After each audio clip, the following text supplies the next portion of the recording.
जलन। ममता बहुत ही सीधी और प्यारी लड़की थी, वहीं सुनील एक सरल और आगे बढ़ने की सोच रखने वाला लड़का। सुनील, बेटा सुनील कहाँ है? अरे जरा एक गिलास पानी तो दे दो। हाँ माँ, अभी आया। क्या माँ, पानी तेरे सर के पास ही तो रखा है, क्या हो गया है? तबीयत खराब है क्या? अरे नहीं नहीं, वो उठने का मन ही नहीं कर रहा था तो देखा ही नहीं। वैसे क्या कर रहा है? यहाँ बैठना मेरे पास। माँ पढ़ रहा था। वो कहना नौकरी में तो वक्त नहीं मिलता, अब ऑफिस से घर आकर ही तो वक्त मिलता है। अच्छा अच्छा ठीक है, पढ़ ले जा बेटा। सुनील पढ़ लिख कर और आगे बढ़ना चाहता था, लेकिन माँ की तबीयत खराब देखकर सोचता है कि शादी ही कर ले। कब तक माँ का ख्याल वो अकेले रख पाएगा? तो एक दिन, माँ ये ममता है, मैंने इससे शादी कर ली है। तुम्हारी तबीयत भी ठीक नहीं रहती तो मैंने सोचा शादी कर लेता हूँ। घर संभालने वाली और तुम्हें संभालने वाली कोई आ जाएगी तो अच्छा रहेगा। माँ अचानक से सामने बहू देखकर हैरान रह जाती है। बेटा ये क्या बात होती है? न बैंड, न बाजा, न दहेज, न शगुन, ऐसे कैसे बहू आ गई? माँ तू तो जानती है मैं नौकरी के साथ पढ़ाई कर रहा हूँ, तो कहाँ से इतना पैसा बचा पाता कि धूमधाम से शादी करता। वैसे भी माँ लोग तो आकर खाकर निकल जाएंगे, इसलिए बस वैसे ही।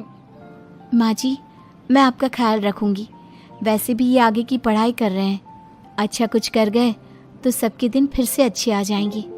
सास को ममता की बात ठीक तो लगती है, लेकिन मन में कहीं ना कहीं लगता है कि कहीं बहू बेटे को लेकर फुर्र ना हो जाए और फिर तो वो रह जाएगी अकेली।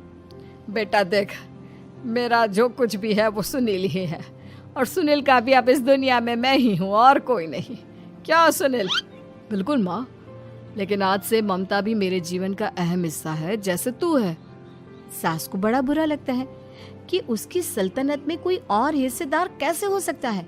कैसे कोई और उसके 30 साल के बेटे की जिंदगी में अचानक से आकर बराबर का हिस्सेदार बन सकता है। देख बहू, मैं भले थोड़ा बीमार रहती हूँ, लेकिन इसका मतलब यह नहीं कि घर की चीज़ों में मेरा कंट्रोल खत्म हो गया है। मैं आज भी इस घर की रानी हूँ, समझी? बेटा सोचता है कि ये माँ को अचानक से क्या हो गया। कल तक जो माँ कहती थी कि जिंदगी का कोई भरोसा नहीं, वो अचानक से जंग के मैदान की झांसी की रानी कैसे बन गई? माँ क्या हो गया है? सब ठीक है ना? अचानक कैसी बात कर रही हो? ममता का आज पहला दिन है, स्वागत करो उसका। आसपास की आंटियों को बुलाओ, नई दुल्हन की मुंह दिखाए करवाओ। खैर, सास होने का फर्ज निभाती है और बाद में एक सहेली के साथ बाहर निकल जाती है। क्यों री बताया नहीं कि बेटे का ब्याह कर रही हो? वैसे तो सारा दिन हम ही में घुसी रहती हो। अरे मुझे भी तो अभी पता चला, यूं अचानक सर पर लेकर आ गया। कहता है बहू है माँ तुम्हारी, अब इसको भी इतना ही मैं प्यार करता हूँ जितना तुझे करता हूँ। लो जी, ये क्या बात होगी? क्यों इतना प्यार करता है? अरे माँ का प्यार तो ज्यादा होता है।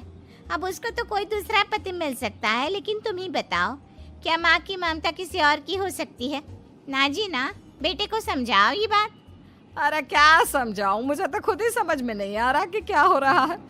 जो बेटा कल तक माँ माँ करता था, अचानक से बीवी बीवी का राग आलाप रहा है। देखा, उसकी बीवी ना सुंदर और जवान है। सुंदरता के आगे तो एक से एक नहीं टिके, तो तेरा बेटा किस खेत की मूली है? सास को भी समझ में आ जाता है कि बहू की सुंदरता के आगे माँ का प्यार किसी काम का नहीं। उधर बीवी, ए जी, अम्मा जी सहेलियों को छोड़ने गई थी, अभी तक आई नहीं, हम देख आए क्या? अरे रहने दो ना, आ जाएंगी। कहाँ जाएगी, उनकी आदत है, एक बार जाती है तो पूरी पंचायत खत्म करके ही आती है।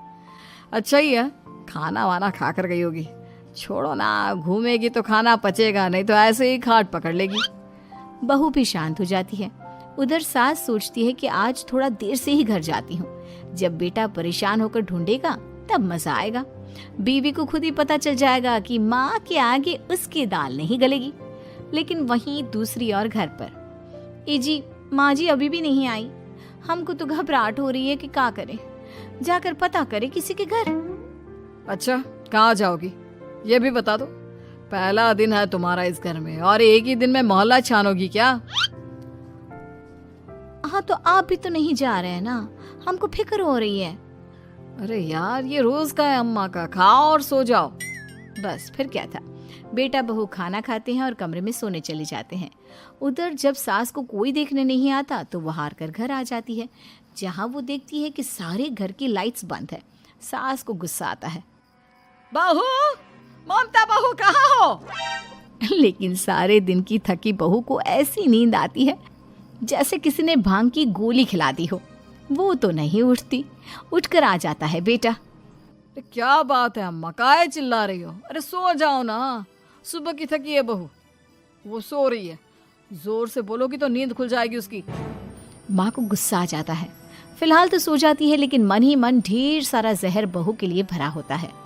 सुबह बहू चाय बना रही होती है कि सास धीरे से गैस तेज कर देती है, जिससे चाय का बर्तन जल जाता है। और जैसे ही बहू चाय का बर्तन उठाती है उसका हाथ जल जाता है। मेरा हाथ जल गया। वो जोर जोर से चिल्लाकर इधर उधर भागती है कि सास थोड़ी देर में उसके हाथ में पानी डाल देती है। हाय रे बहू, क्या कर रही हो? पहली बार रसोई छुई हो क्या? सासू माँ गलती से गैस तेज रह गई थी और बर्तन जल गया, जिससे मेरा हाथ जल गया। हाय रे, कितना गंदा दाग। छी छी छी छी, मुझे तो उल्टी आ रही है तेरा गला हुआ मांस देखकर। तू ना मुझे अभी साथ से खाना मत लगाना। बहू भी खुद का हाथ देखती है तो उसे भी रोना आ जाता है। कुछ दिनों के बाद सास की सहेली आती है। बहू चाय बनाकर लाती है। उसके जाने के बाद सहेली कहती है, बहू की सुंदरता ऐसी है कि कोई भी दीवाना हो जाए। वैसे तेरे बेटे का क्या हाल है? अरे वैसा ही है, बहू के पीछे लट्टू। क्या करूं, कुछ समझ में नहीं आ रहा। मैंने तो बहू के चेहरे पर दिवाली के पटाखे की चक्री फेंक दी, उसका पूरा चेहरा जल गया। अब देखो ना रही सुंदरता, और ना ही अब मेरा बेटा उसे पूछता है। अरे अब तो वो उसे छोड़कर दूसरी भी देखने को बोल गया है मुझे। बहू सारी बात सुन रही होती है। आंटी एक बात बताइए, क्या भरोसा है कि दूसरी सही आए और आपके अनुसार रहे? देखिए आंटी, मेरी सासू माँ को गलत बात सिखाने की जरूरत नहीं है। हमारा परिवार साथ में खुशी से रह रहा है। देख बहू, मेरी सहेली की बेइज्जती ना कर, वही अच्छा रहेगा तेरे लिए, समझी? बहू नहीं मानती है। वो बार बार उनकी सहेली को घर से निकल जाने को कहती है। तभी सास की सहेली पास के चूल्हे से लकड़ी लाकर बहू के चेहरे पर लगा देती है। बहू जोर जोर से रोने लगती है। अरे ये क्या कर दिया? मैंने कहाँ किया, ये तो तूने किया।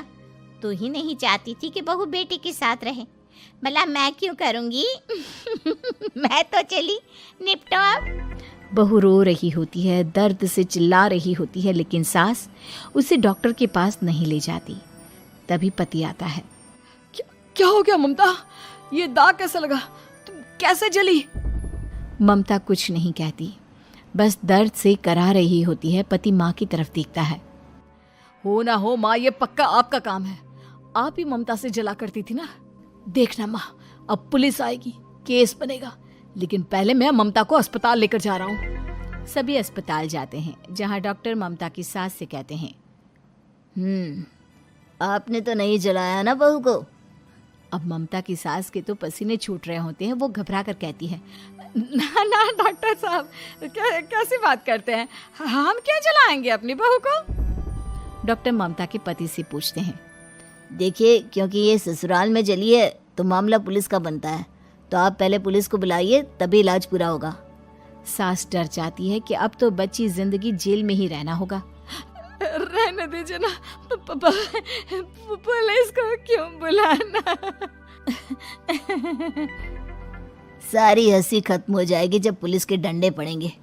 बहू को जलाना भले ही बहुत आसान हो, लेकिन उसके बाद सारी जिंदगी जेल की हवा खाना। सास डर जाती है। पुलिस आती है। पास लेटी दर्द से करा रही ममता स्टेटमेंट देती है। तो क्या हुआ था? कैसे जली आप? ममता पास खड़ी सास को देखती है। बेटी बताओ, कैसे जल गई तुम?